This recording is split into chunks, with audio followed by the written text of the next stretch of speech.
Assalamualaikum warahmatullahi wabarakatuh. Halo teman-teman semua, kembali lagi dengan saya Dion Febrian, mahasiswa IAIN Palopo, program studi Ekonomi Syariah. Nah, teman-teman pastinya tahu kan, dalam dunia kerja maupun perusahaan, pastinya seorang pimpinan ataupun manajer ingin yang terbaik terhadap usahanya. Nah, salah satu langkah yang bisa ditempuh oleh seorang manajer ialah untuk melakukan evaluasi maupun penilaian kinerja terhadap karyawannya, sehingga perusahaan atau manajer dapat melihat kekurangan-kekurangan dari kinerja karyawan tersebut dan kedepannya dapat diminimalisir. Nah, namun teman-teman tahu tidak, ternyata dalam evaluasi tersebut tidaklah mudah.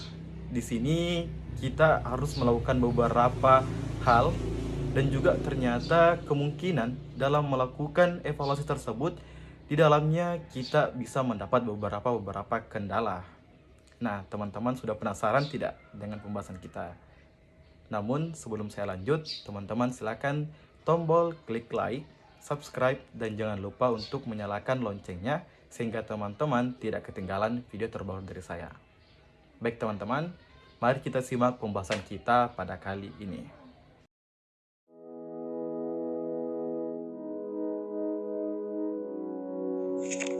Nah, teman-teman, sebelum kita lanjut membahas inti dari penilaian kinerja karyawan ini, terlebih dahulu kita masuk di definisi, di mana di sini ada pendapat beberapa ahli, di mana yang pertama menurut Faisal Rifa'i 2009 mendefinisikan penilaian kinerja ialah mengacu kepada suatu sistem formal dan terstruktur yang digunakan untuk mengukur, menilai, dan mempengaruhi sifat-sifat yang berkaitan dengan pekerjaan, perilaku dan hasil, termasuk tingkat ketidakhadiran dari suatu atau dari seorang kinerja maupun karyawan tersebut.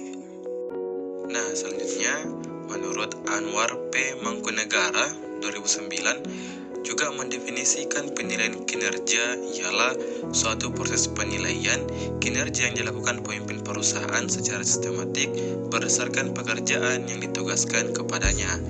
Maksudnya di sini ialah berdasarkan pekerjaan yang ditugaskan kepada karyawan tersebut.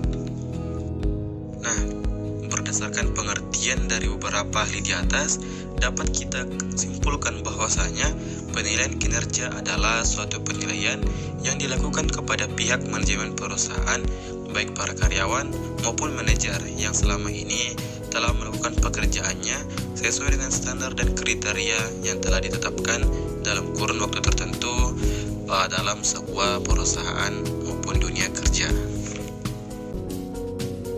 Nah, pembahasan selanjutnya ialah manfaat.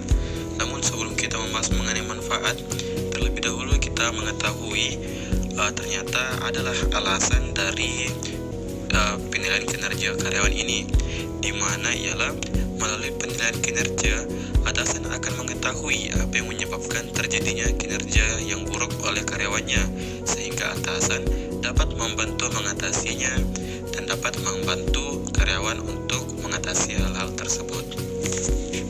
Nah, selanjutnya kita masuk di manfaat, di mana manfaat penilaian kinerja karyawan ini ternyata terbagi menjadi 3, teman-teman. Di mana di sini ada manfaat bagi perusahaan, manfaat bagi manajer, dan juga manfaat bagi karyawan itu sendiri. Nah, pembahasan yang pertama ialah manfaat bagi perusahaan. Di mana di sini dapat kita lihat bahwasanya manfaat bagi perusahaan itu ada beberapa, di mana yang pertama adanya komunikasi yang efektif tentang tujuan perusahaan. Yang kedua, dapat meningkatkan rasa kebersamaan.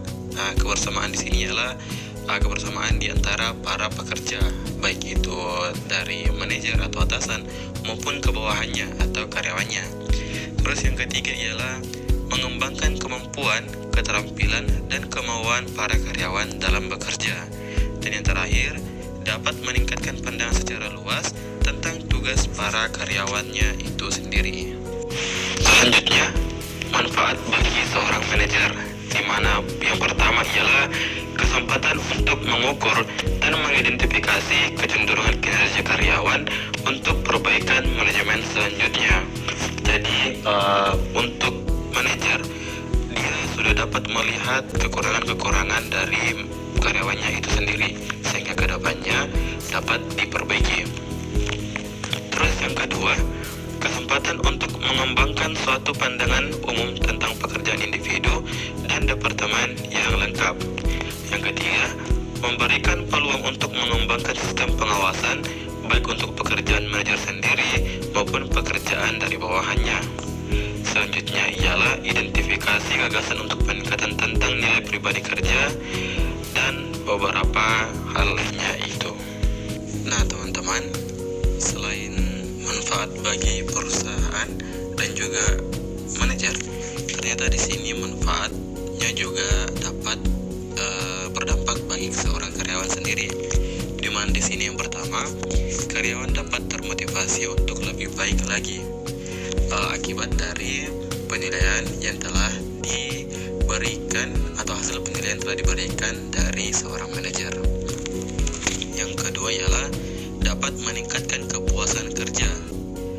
Yang ketiga, karyawan dapat mengetahui kelebihan dan kelemahannya serta memperbaiki kelemahan dan meningkatkan kelebihannya.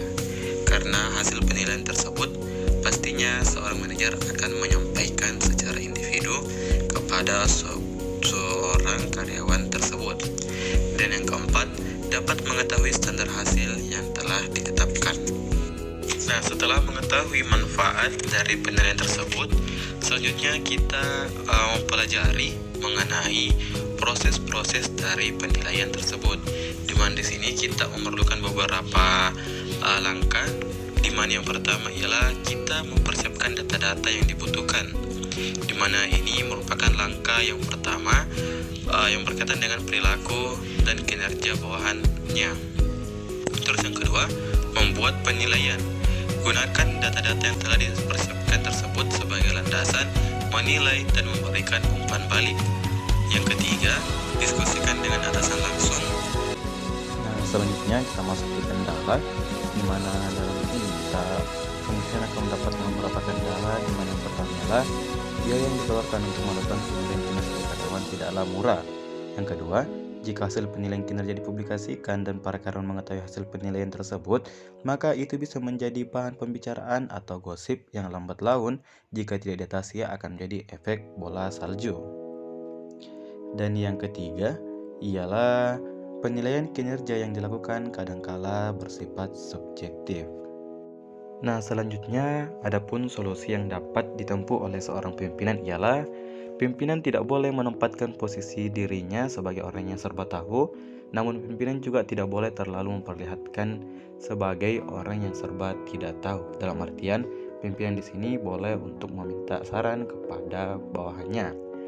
Dan juga seorang pimpinan tidak boleh segan untuk menanyakan apapun kepada bawahannya atau karyawan, dan tidak boleh segan juga untuk mengajarkan apapun kepada karyawannya, karena pimpinan sebagai juga motivator bagi para karyawannya itu sendiri. Nah teman-teman, cukup sekian pembahasan yang dapat saya sampaikan pada kesempatan kali ini. Harapannya teman-teman dapat menambah wawasan dari apa yang telah saya sampaikan. Saya akhiri dengan ucapan wabillahi taufiq wal hidayah. Wassalamualaikum warahmatullahi wabarakatuh.